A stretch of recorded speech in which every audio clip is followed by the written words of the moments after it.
Good afternoon, everyone. My name is Kate Grove. I'm a Vista serving with MCAN. I'm just going to give folks a few minutes to filter in, and then we'll kick stuff off. All right, so you should be seeing the title slide just for our short presentation before we open it up to the panel. Again, my name is Kate Grove. I'm an AmeriCorps Vista serving with MCAN, and today, July 26th, is the 32nd anniversary of the signing of the Americans with Disabilities Act, and we wanted to take today as an opportunity to discuss supporting students with accommodations in post-secondary education. So, as always, there are sketches available for this webinar. If you did not request a sketch when you registered but you're attending live, please email sketch@micollegeaccess.org. Sketches will be processed within 30 days, and we just ask that you're patient as we usually are processing a pretty high volume of sketches. If you're viewing this webinar as a recording, you can still earn a sketch by completing the quiz linked on our website, and the password for the quiz will be shared at the end. If you are watching this webinar live, you do not need to complete the quiz. Only those who are earning their sketch by watching the recording need to take the quiz. Please keep in mind that this recording will only be eligible for a sketch from 3 months from today, which is Tuesday, July 26th. All right, now that we have housekeeping out of the way, we get to the exciting bit. Today's presenters, we have Ricky Bennett, who we're still waiting on for an arrival. We have Cody Mathis, the president of Maya Head, Lacey Tullis, one of MCAN's college completion coaches, Michelle Terrill from Calvin University's Ready for Life Community Partnership, and we have Ryan Wiseman, a disability specialist from Wayne State. I'm going to turn it over to them to give kind of quick intros, and then we'll launch into the panel. I can start. So I'm Lacey Tullis. I'm a core member serving with the College Completion Corps at Montcalm Community College in Sidney, Michigan. I'm Michelle Terrill. I work with the Ready for Life Academy at Calvin University. We are a TIPSID in the state of Michigan, so we serve students with intellectual disability and attending college. My name is Ryan Wiseman. I currently work at Wayne State University in the Disability Services Department. Previously, I've worked with Eastern Michigan University in their Disability Resource Center, as well with the College Supports Program at Eastern Michigan University, which is a direct supports program for autistic individuals. And I'm just really happy to be here. And I'm Cody Mathis. I am the incoming president for Maya Head, which is accessing higher education and disability. I also am the director of accessibility at Sienna Heights University in Adrian, Michigan. So most of our attendees today are going to be folks who work in high schools and are student serving in some capacity. And I think that for this audience, they would more likely have a better understanding of the kinds of accommodations available to students at a high school level. So to just kick things off, I would love to hear you guys share in your experience what some of the accommodations that are available to students are in higher education. I guess I can kick off. It's a big depends.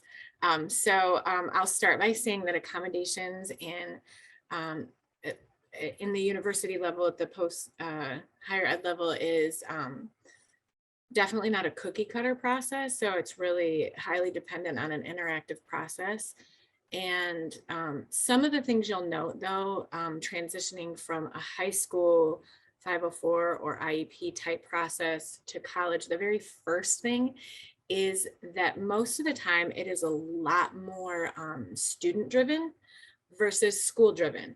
When you have an IEP or a 504, it is usually driven by a team of people who tell you it's time to renew, tell you about your rights. It's kind of activated toward the student, versus in college, it is actually the student who has to initiate that request. They're the ones who disclose to their professors. It's very individualized. So another major area that students are always like, oh, with a 504 and IEP, typically that goes to the entire educational team, which includes all of their professors, anybody who works with that student. At a college level, it goes to who the college student requests that it goes to, either through their own email or if they ask you to send it to somebody. So that's the first major discussion that I have with students, is that you drive your accommodations story. You are empowered at this moment to be the one who kind of holds the reins on how this goes. And that's very different than a lot of K-12 scenarios. So that'll be how I start. No, I love this question because there's a range of sort of experiences, I think, for incoming freshmen to where like, oh, I didn't know these types of things were available, to, oh, I can't have that as well, right? And so I just kind of want to talk about a couple of common accommodations that we see come in that might either typically be unreasonable in most college courses, or even just look very different at the college level, right? So the first one is that we'll see a lot of students come in who have had accommodations in high school where they might, eliminate an answer or an answer option in a multiple choice quiz or test. Now, again, it's an interactive process, right? We're evaluating every request on an individual basis. But this is an accommodation that's typically not found to be reasonable at this level, right? Because that's kind of a more clear advantage opposed to an access thing. So we might look for other ways to accommodate the student if that's something that they had in the past. And then the other one that involves a lot of discussion is the extensions on deadlines, right? And so in high school or in IEPs and 504s that are coming in, we see a lot of it operate as sort of like a default extension on deadlines, right? Like I get 3 extra days to turn everything in. And at college, that's not necessarily how we operate. Maybe some other universities do, but that can create more issues than it solves if you would address it that way. Because if everything gets pushed back 3 days, it helps you on the first assignment, but then it pushes everything back into a smaller window of time. And then we're kind of dealing with some other issues, right? So that accommodation goes from, I get 3 days on every assignment, to I can request extensions when needed. But if not communicated, then the deadline is what the rest of the class is serving. So those are the most common conversations that I think we're having with students over here. To add to what Ryan is saying, I think a lot of what I see is when students come to us from high school. At the high school level, it seems that the IEP and 504 are intended to, in some ways, manipulate or modify the education, right, so that the student can complete. But then when we get to the college level, we actually can't. We're looking at not modifying the classroom material, working kind of outside of modifying it, and just enough access to be able to kind of level. So I guess that's to say that a lot of the, I look at like last week working with a student who had an accommodation for alternate seating, for instance. We can go to individual professors and talk about the possibility of alternate seating in their classrooms and how that might look. But our accommodations counselors aren't going to write an accommodation for alternate seating for a student in the classroom, if that makes sense. So a lot of the those individualized accommodations we don't see come through as frequently as we do see like the extended time on exams or distraction-free environment for testing. Those are probably the 2 biggest accommodations that I see in at our community college. So within the Ready for Life program, our experience is a lot different. So we're serving students that typically would not attend higher education. And so our approach is very individualized. Our students do earn credits in the Ready for Life Academy, but they're not transferable. And the main reason for that is because we ask for modifications to the coursework. So they're earning a certificate directly from the university still. We manage our own modifications. We work very closely with our disability services, our Center for Student Success on campus, to support our modifications, but because the coursework is modified. So we'll see a lot of, if it's a 10-page paper, maybe our students write 3-page papers about the topic. Instead of having 5 references, they have to have 3. And don't earn their credits based on the same like GPA scale as the traditional degree seeking students. So our students earn credit or no credit in the program. So the grade point average is out, and it's just all about making the classroom inclusive and accessible to a different population of students. I will just add, I do, that topic comes up of the differences in the goals between just the laws themselves that run K-12 versus higher ed. And we talk a lot about success versus access, and they sound the same. They mean very different things under the law. And in K-12, the goal is to help you succeed. It's to give you those, like you said, modifications to succeed so that you have success in education. In the higher ed setting, it gives you access, but you can fail. You can also succeed. We set you up with the same thing that everybody else, we get you level with everybody else, and then it's up to you to put in that sometimes extra hard work. You know, college is hard work no matter who you are. And I tell students, sometimes you're going to have to put in a few more hours than your cohort. But I'm not going to be able to reduce that.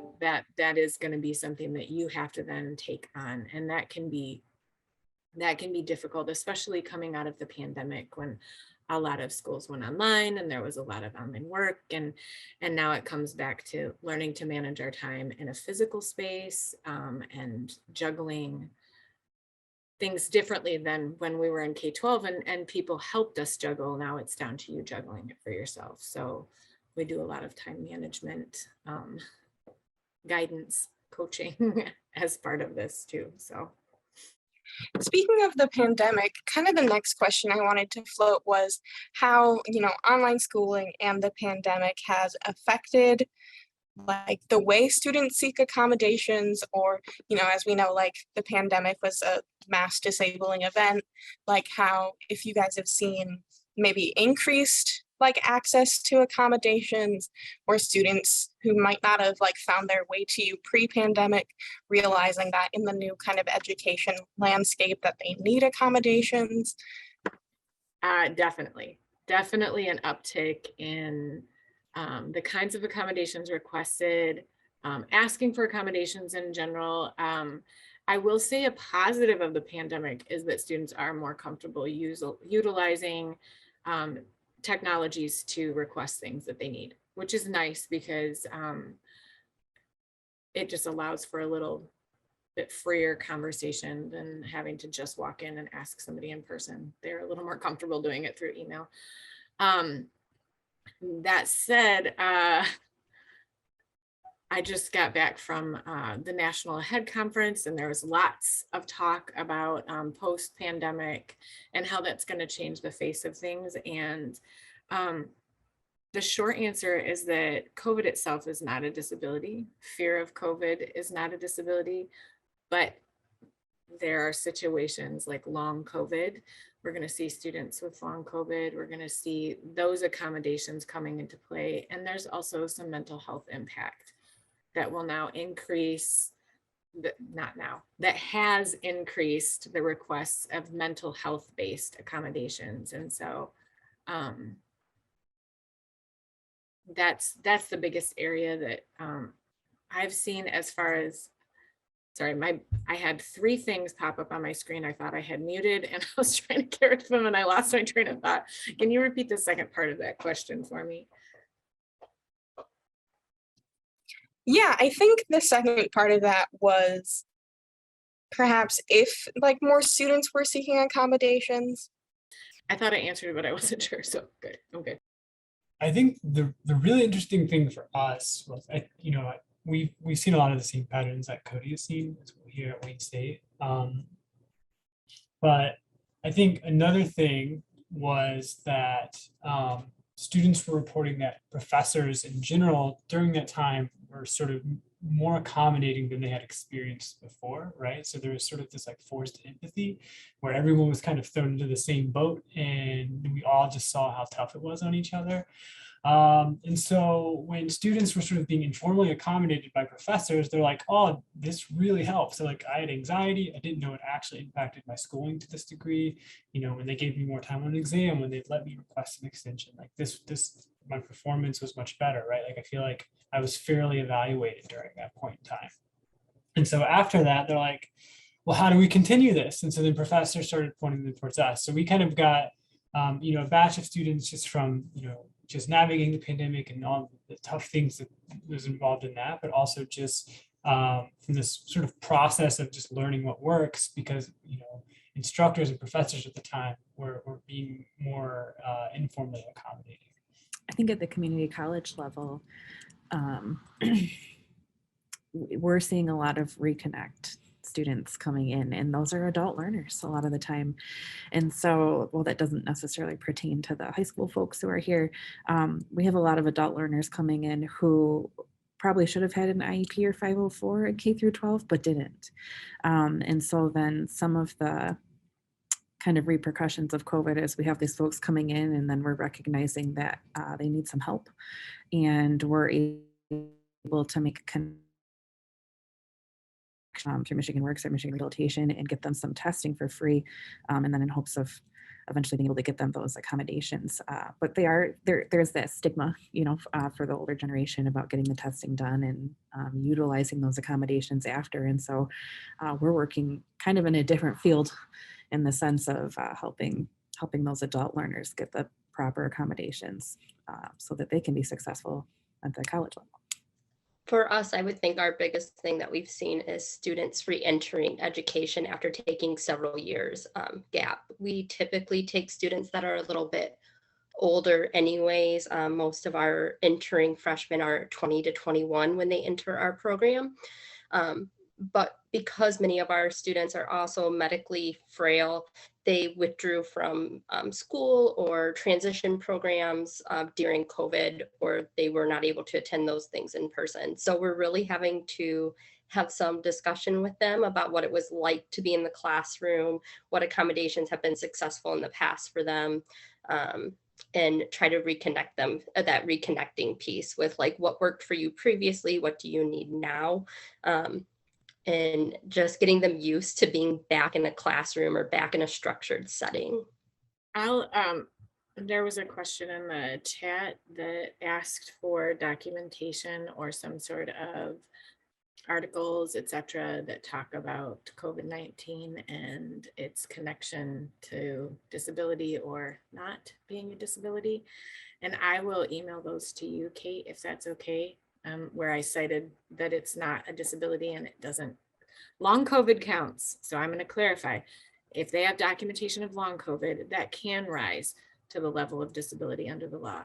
COVID itself wouldn't be any different than you would treat strep throat or a cold or those kind. I mean, as we know, there can be extreme cases, but in general, COVID itself and fear of COVID are not considered disabilities. And that comes from case law with AHEAD, and I will send you what I do have and where we're seeing that. The exception that I will say is if somebody can show the nexus between a barrier created between COVID and their disability. For instance, if a student is going through chemotherapy and they're immunocompromised, they probably are not just asking for disability related accommodations for COVID specifically, but maybe during COVID it was heightened because there was a higher risk involved. Ongoing, that, I mean, we as a campus, we may allow an immunocompromised student to have certain accommodations, but it wouldn't be specifically only because of COVID. It would be a broader thing. And so, yeah, again, it's that it depends, very individualized process. So I can't answer specifics exactly, but I will provide what I do have from AHEAD and regarding the law and how that applies, at least under ADA. So I wanted to go back and discuss something Lacey mentioned about some of the, in particular, the stigma she was seeing with like the older or like non-traditional students coming in requesting accommodations, and sort of opening up to the broader question of how, like, what stigma do you think still exists for students who are seeking accommodations or maybe alternative paths to seeking higher education? And how has the pandemic maybe changed that stigma or lessened it? I think it also depends. Just like there are certain places in the world where a higher stigma and taboo exist related to disability, I think that applies for universities. I think that it is much less than 10 years ago or 20 years ago or more years ago, which we're not going to talk about because that's when I went to college. And so I can say the stigma from when I became a student to now is way reduced. I mean, humongous leaps and bounds in the inclusivity of campuses that I visit. That said, I still think that there is a stigma that is attached that many universities, I don't think I have met anyone who works in any kind of disability related office that isn't working to remove the last lingering pieces. But at least the people on this panel, the universities they work with work really hard to remove that as much as humanly possible. I don't think it will ever disappear because we are human, but I think students will find that there's this kind of more like, oh, okay, you take your test in the testing center. Okay, cool. See you later after class. It's not like, oh man, he takes his test and stuff. I mean, you know what I mean? Like, it's not necessarily the same as in high school when everybody knows your business. They're just like, oh, cool, we'll see you after class, you know, or we have students who find out that, you know, like 25% of their athletic team is doing the same thing as them. Like, oh, I had a couple of my roommates, or, you know, like my friend in this class told me that last year she came to your office and like, I didn't know this existed. So there's more of like a sharing informational kind of thing, which I think reduces the taboo. I think that the benefit of social media has been that there's a lot more disability activism on the whole spectrum of disability. So people are getting that disability pride and seeing, oh, this is just who I am. This is, I can own this as part of my identity. And so that has helped this growing up generation be a little more comfortable accessing those things on campus and asking for what they need and advocating for themselves a little bit differently. And it has removed that taboo. So at least in my opinion, from what I'm seeing, I would say that it is greatly improved from even 5 years ago. I feel like we're going in like an order here, so I'll keep that going and just stick right down the line. I love the structure, just know what to expect. That's a really interesting answer because so we've certainly seen a lot more acceptance, right? Like especially from professors and administration, there's just like an awareness. But I feel like the pandemic has kind of shifted some of the stigma to a new place that it wasn't before, in an interesting way. So we've had a noticeable uptick in students, and this is really sort of bore out in our testing accommodations, right? So it's a ton of our students are able to take their exams in a distraction-reduced environment with some extra time. And at first, these were all being administered online, right, by the professors when classes were remote, and then classes moved in person. And so we've just noticed this sort of growing suspicion from professors because of these numbers that have sort of exploded, that, you know, somehow students are utilizing disability services as a way to sort of cheat, right? Or as a way to sort of just as a workaround from having to take a course in person. So we have now something that we've never had before. We have professors, you know, sending us messages to check in on specific students, or, you know, saying, hey, this student, you know, I think they didn't do so well on the first exam. They did amazing after the test with you guys. Like, how did that happen? And, you know, the simple answer is because they had the correct context to test in, right? They had a good environment. But so we've sort of been navigating sort of like a new type of stigma as we've come out of the pandemic, just because of we're really related to the kind of explosion in students that we've had. So we're not quite sure how to deal with that quite yet, but it is new. But I think overall, it's been incredible, just the growth that we've seen, right? So, you know, we've had chemistry professors who before were a little bit resistant and saying, you know, hey, we have essential components of our course that can't be changed and we can't welcome everyone in, to now they're creating these like 3D models of the molecules for blind students, so that they can still participate in everything. So as a net, right, it's, you know, leagues above, but we just kind of have these like funny little transitions that happen that you sort of have to just address as they arise. But I think what you're saying too, we see that here, like in our competitive program. So for instance, our nursing program, there is a lot of stigma. A lot of the students who are in that program, it takes so much, right, just to enter the nursing program. And then once you're in there, if you're using accommodations, the rest of the students sometimes don't like knowing that other students are going to get additional time on those exams for those classes. And so we do see that stigma come into play when we're working specifically for me with my nursing students who they have these accommodations. They should be using them. They need to use them, but a lot of times they're kind of out of fear not using them because their classmates, you know, more or less are disappointed that they get this additional time on those exams. And so yeah, it's kind of just a pocket. Overall, I think we've gotten a lot better, but there are these kind of strange pockets that have formed, I agree. I think for students within the Ready for Life Academy, we don't run into a lot of stigma with the professors for accommodations. It's kind of, professors are notified before the start of the semester that they're working with the Ready for Life student. We have a guidebook we send out that talks about all the different processes with having a Ready for Life student versus a degree seeking student. So professors have a lot of time to like know what's going to happen. And therefore, I think they know what the expectations are when our students are placed in their class. And I actually find that amongst our students, though, we have two groups. We have those that they really feel empowered and embrace the advocacy of their disability, and that is their identity. And there's no stigma for them in asking for the accommodations they need and utilizing those accommodations. And then we have other students that, out of anxiety or not wanting to be different, are really embarrassed to talk about their accommodations and their need, and feel very highly stigmatized. And I think that's an internal thing for them, more so than external. Like, I think everybody's accepting of the fact that they need accommodations and are supportive in providing those accommodations, but the students just don't want that stigma. So we do a lot of education about how it's not giving them an unfair advantage, or,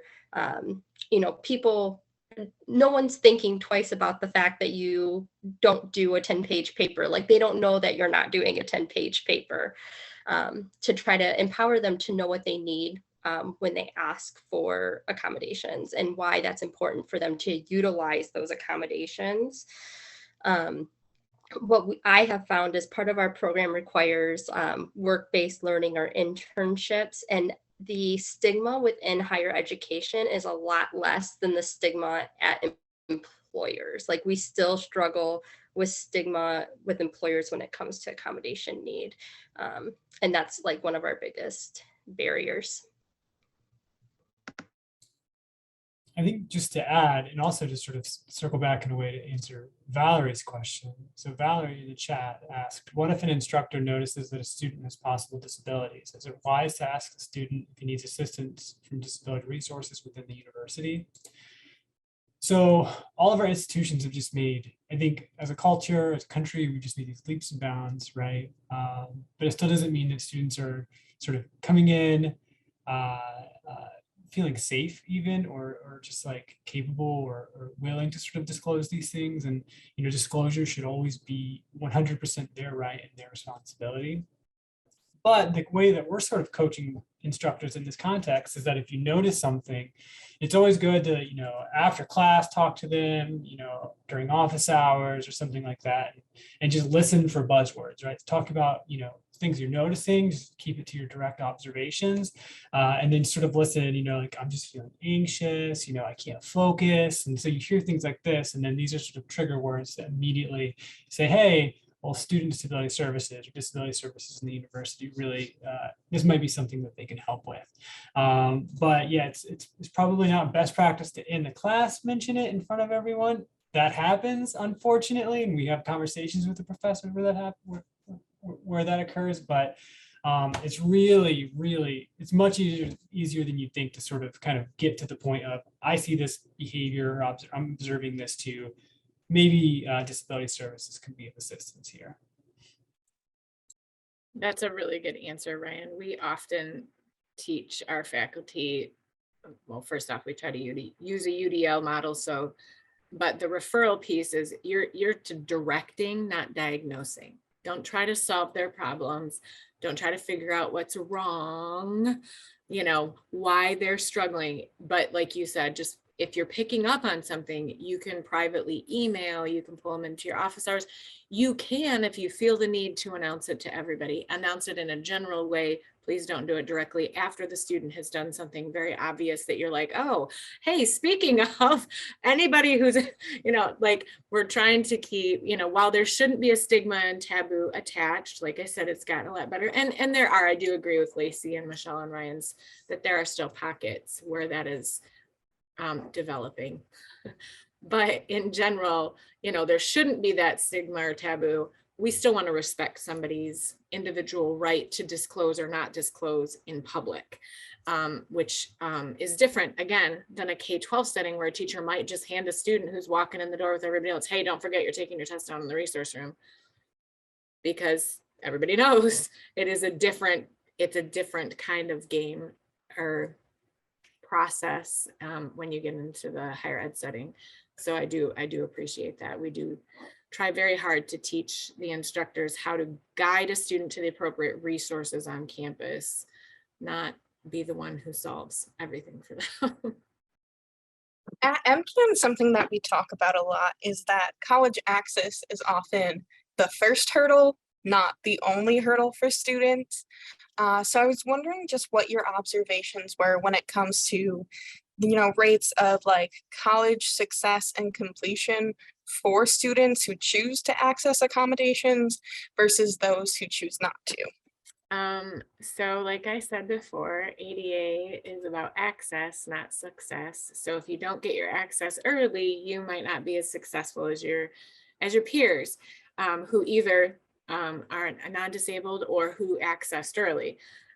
We always push, please, like you set them up and have them now because they're not retroactive. That is another big difference between K-12 and higher ed. I cannot retroactively mandate. Now, an instructor can choose to retroactively, but that's individual and not mandated under the law.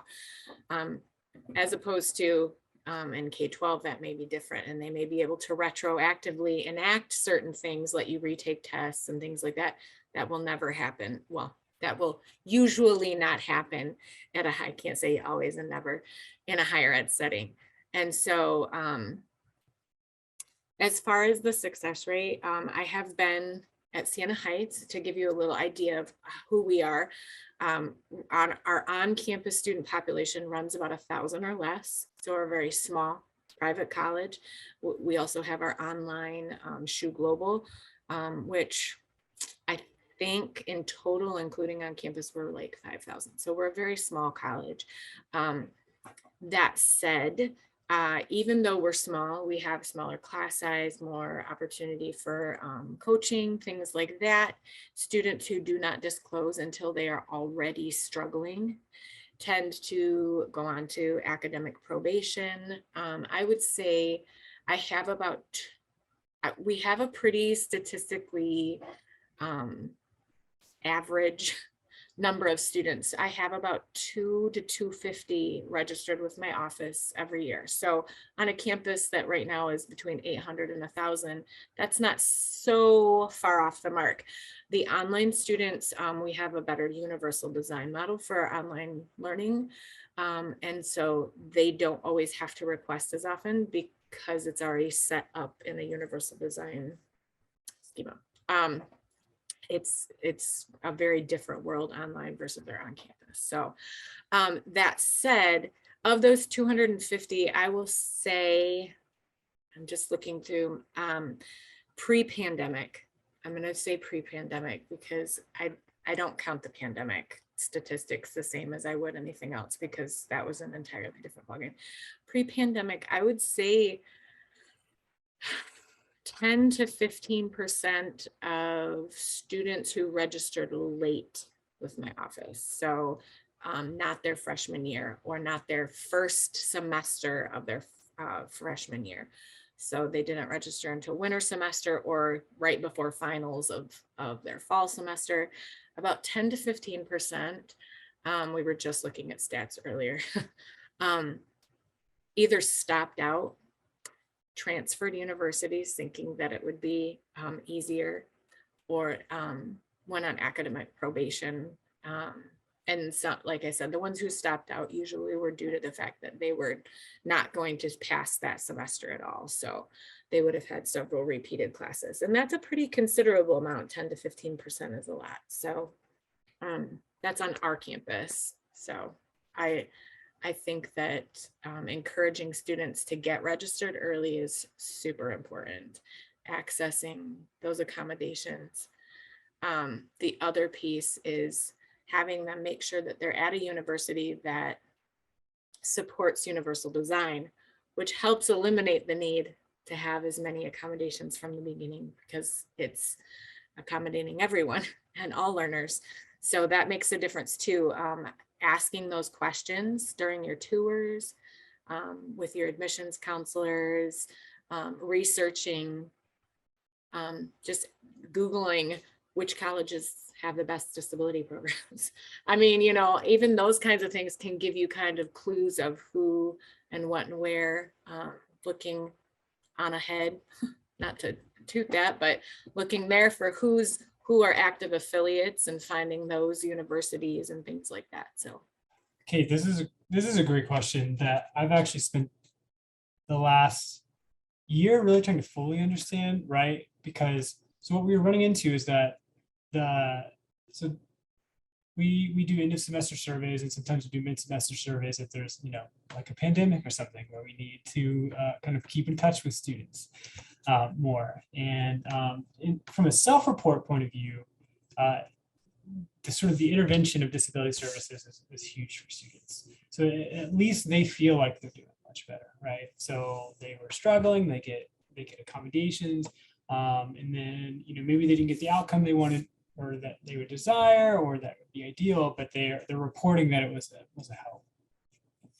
What we're trying to do now is we're trying to find the students on the campus who are unaccommodated or choosing not to accommodate, but also have disabilities or mental health concerns. And so we're trying to find a control group to kind of compare against, right? We're trying to say, how are students who are not utilizing accommodations with disabilities or mental health concerns doing versus students who are utilizing our services? And I don't really have an answer for that yet, right? So we completed a needs assessment, and so we're kind of moving through that data now. So from an objective point of view, I'm not sure, right? But like from just a personal student to student point of view, they report it as night and day, right? And maybe they sort of feel, because not all of them are passing too, right? Hopefully I can be very honest in this because this isn't painting the best picture, but almost like universally, like 95% of our students in the report, right? And I personally have a caseload of like 600 students, and there's 2 more of me in the office, plus our director has a caseload currently. So we have a bunch of students, and they're all kind of reporting, this is great, I love it, I wish I would have known about this earlier, or, you know, I can't imagine not having accommodations at the university. But we haven't really been able to sort of pinpoint how to pull out and say like this is the intervention that's doing that, or if it's specific accommodations. So it's just a really long-winded way of saying students really enjoy it, but we're still trying to find a better, like an objective way to kind of measure success at this rate. I think sometimes too, when I'm thinking about success and access for our accommodated students, I'm thinking about how success looks so different for them. And we're pulling data here at the community college level, and we're looking at, we're considering it success if they received a C- or higher, but a lot of these students who are accommodated just want to get that degree. And if they're balancing, a D in an English class with an A in a math class, that D isn't necessarily unsuccessful. And it's still going to get them to graduation here, and it's not going to transfer out. But a lot of times I have to think each individual student has a different definition of success. And so it's about meeting with those individual students and kind of finding out what that definition is, and then how we can best serve them while they're here. And so that's something that kind of is ever changing. And when I'm thinking of success and access. Thank you for that perspective too. I tell parents all the time, concerned parents who are calling, I say, C's get degrees. When was the last time an employer sat down and asked for your GPA? Unless you were magna cum laude, which I was not, and you still are entrusting your child to me. So nobody is asking for your GPA. They just want to know that you have, like you said, the degree in hand, that you completed the program, that you made it through. So that's a really good point, Lacey, to bring up, that success is individual to each human being and what that definition means. Yeah, the success being individual to each is such a big component of our program. We do from time to time have professors that have concerns about Ready for Life students earning a certificate from Calvin when they're just getting no credit or credit and they're not holding any sort of GPA, and if that's an unfair advantage because they have some certificate that follows, that shows that they've taken classes and they've performed at a higher, in higher education to a degree. And we just really help the professors to see that it's just a different form of success. There's a reason why our credits are non-transferable and why our students do not leave with a degree from Calvin University, but that certificate is still valuable to them, and it's valuable to them, to our students, when they're searching for jobs post-graduation as well. And it's just a different meaning of success, and it's not like an unfair advantage, which is often the concern that we get. I know we've previously answered a few questions that came up in the Q&A section, but since we do have about 8 minutes until we need to close out, if any of our attendees have questions, you're welcome to unmute or drop it in the chat or drop it in the Q&A section. Q&A section, and I'd be happy to share that with our panelists. Can I expand something while people are formulating if they want to ask a question? Yeah, earlier please. I had said COVID-19 is not a disability and fear of COVID is not a disability. I need to add an asterisk and a disclaimer to that. In general, those two by themselves, just standalone, are not typically considered disabilities. And I will send that stuff, but I wanted to clarify that you have to take those case by case, and in some cases they may rise to the level of disability, but in general it's not considered an automatic disability. So I wanted to add that disclaimer because it was on something I just looked at and I was like, oh, okay, I better add that. All right, and then it looks like we do have 2 questions in our Q&A session. Someone asked, can someone explain universal design in regards to classes? I think that'll take more than 7 minutes, but I'll do my elevator speech version that I give to all new faculty.